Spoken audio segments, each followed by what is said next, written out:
Assalamualaikum warahmatullahi wabarakatuh. Waalaikumsalam. Wabarakatuh. Bismillahirrahmanirrahim. Alhamdulillahirabbil alamin. Wassalatu wassalamu ala asrofil anbiya'i wal mursalin wa ala alihi washabihi ajma'in. Allahumma sholli ala sayyidina Muhammad wa ala ali sayyidina Muhammad. Amma ba'du. Yang saya muliakan dan yang saya hormati, Guru Besar Profesor Dr. Rasimin SPD MPD selaku dosen pembimbing. Izinkan saya memperkenalkan diri, nama saya Hayandi. Saya adalah mahasiswa PPG Daljab UIN Salatiga tahun 2023 yang bertugas di MAN 3 Kota Jambi yang mengampu mata pembelajaran SKI. Izinkan saya untuk mempresentasikan modul ajar yang telah saya buat. Ya, silakan.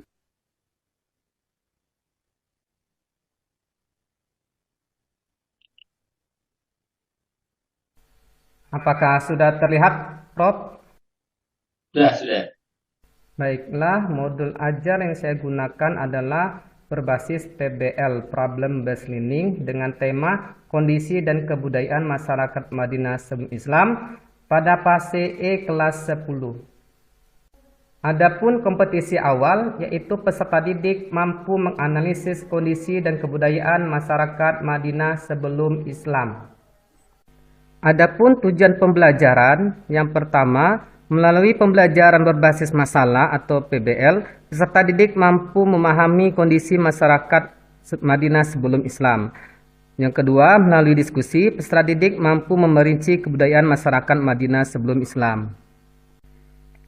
Urutan kegiatan pembelajaran menggunakan pendekatan problem based learning atau PBL dengan beberapa sintak. Yang pertama, kegiatan pembuka mengkondisikan kelas di mana guru memulai pembelajaran dengan salam dan doa bersama, dan juga guru memeriksa kehadiran peserta didik serta kesiapan peserta didik. Yang berikutnya adalah motivasi, yaitu peserta didik diberi motivasi belajar oleh guru berupa gambar, di mana gambar tersebut memberikan gambaran tentang kegigihan dalam mencapai cita-cita. Yang berikutnya, kegiatan selanjutnya adalah apersepsi, di mana guru mengulas materi yang telah diajarkan minggu lalu. Kemudian guru mengajukan pertanyaan yang terkait dengan materi yang akan dilakukan. Yang berikutnya menyampaikan tujuan pembelajaran kepada peserta didik, dan juga guru menyampaikan pentingnya kompetisi mengenai materi yang akan diajarkan. Seterusnya ada asesmen awal atau pretest. Di sini guru melakukan asesmen awal dengan menggunakan link Google Form yang disebar melalui grup kelas.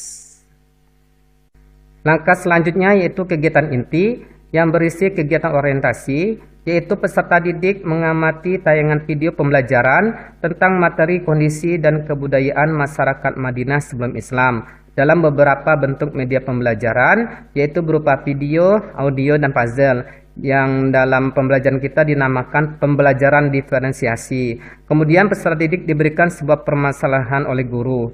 Langkah selanjutnya adalah mengorganisasikan peserta didik. Jadi di sini guru akan membagikan peserta didik dalam beberapa kelompok diskusi untuk menyelesaikan masalah. Dalam beberapa kelompok diskusi itu terdiri dari 5 sampai 6 orang siswa.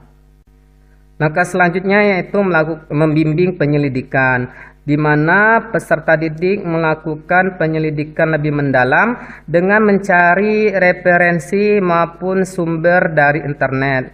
Setelah itu, peserta didik mendiskusikan permasalahan yang telah diberikan oleh guru dari beberapa sumber data yang diperoleh. Langkah selanjutnya yaitu mengembangkan dan menyajikan hasil diskusi, di mana peserta didik mempresentasikan hasil diskusinya di depan kelas berupa penyelesaian masalah yang telah diberikan oleh guru. Langkah selanjutnya yaitu menganalisis dan mengevaluasi, di mana peserta didik memberikan apresiasi terhadap kelompok yang telah maju.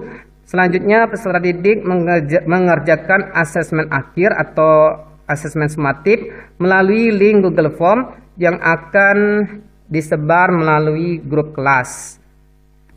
Sintak terakhir yaitu kegiatan penutup, di mana guru bersama peserta didik menyimpulkan hasil diskusi, kemudian guru memberikan penghargaan kepada kelompok yang terbaik dari beberapa kelompok, dan selanjutnya di sini guru menutup pembelajaran dengan berdoa dan salam penutup.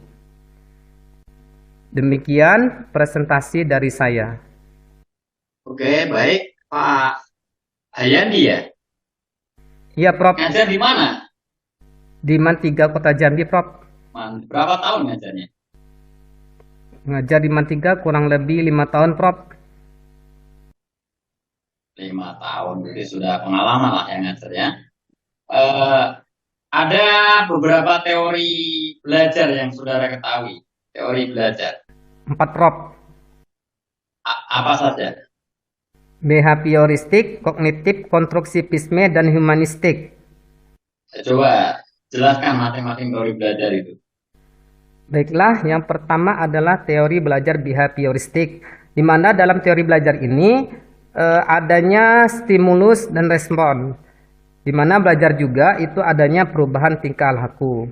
Berikutnya, teori belajar kognitif, di mana dalam proses pembelajaran adanya proses informasi dan pelajaran, kemudian menghubungkan informasi lama dengan informasi yang baru diperoleh oleh peserta didik. Yang berikutnya yaitu teori belajar konstruktivisme, yaitu peserta didik membangun sendiri pengetahuan yang diperolehnya dalam pembelajaran dan guru di sini bertugas sebagai fasilitator. Yang selanjutnya yaitu teori belajar humanistik, di mana peserta didik mengetahui atau mengenal dirinya sendiri dan juga mengenal lingkungan di sekitarnya dan dihubungkan dalam pembelajaran. Oke, baik. Apa tujuan pembelajaran yang akan dicapai tadi di dalam modul ajar yang saudara tuangkan? Melalui pembelajaran berbasis masalah atau PBL, peserta didik mampu memahami kondisi masyarakat Madinah sebelum Islam. Melalui diskusi, peserta didik mampu memerinci kebudayaan masyarakat Madinah sebelum Islam. Oke, melihat tujuan pembelajaran seperti itu, kira-kira teori belajar apa yang digunakan untuk mengembangkan perangkat pembelajaran yang Anda rancang? Yang digunakan sebagai landasan untuk pengembangan rencana pembelajaran atau modul ajar itu teori belajar apa? Ada 3 teori belajar yang saya gunakan. Yang pertama adalah konstruktivisme, di mana peserta didik membangun sendiri pengetahuannya dengan mencari jawaban dari berbagai sumber ataupun referensi dari internet dan guru sebagai fasilitator.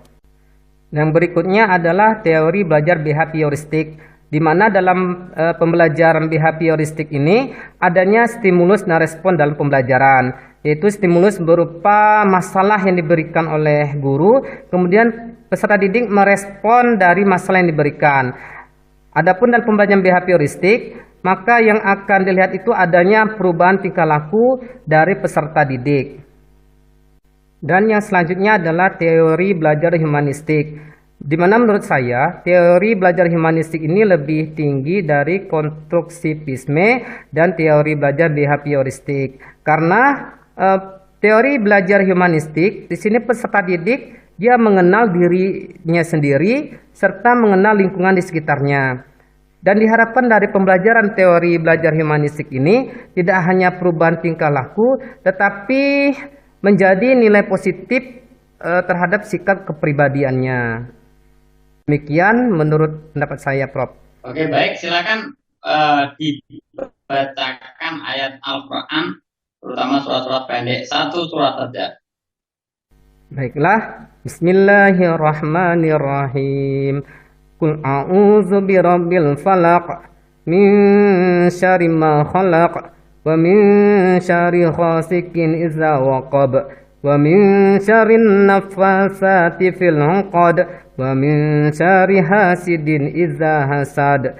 Shadaqallahul azim. Oke, saya pikir cukup ya. Silakan diakhiri aja, diberikan closing. Silakan.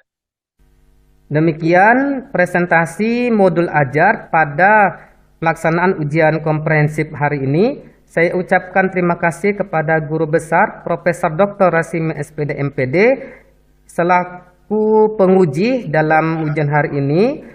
Saya akhiri dengan ucapan billahi taufiq wal hidayah. Wassalamualaikum warahmatullahi wabarakatuh. Waalaikumsalam warahmatullahi wabarakatuh. Waalaikumsalam warahmatullahi wabarakatuh.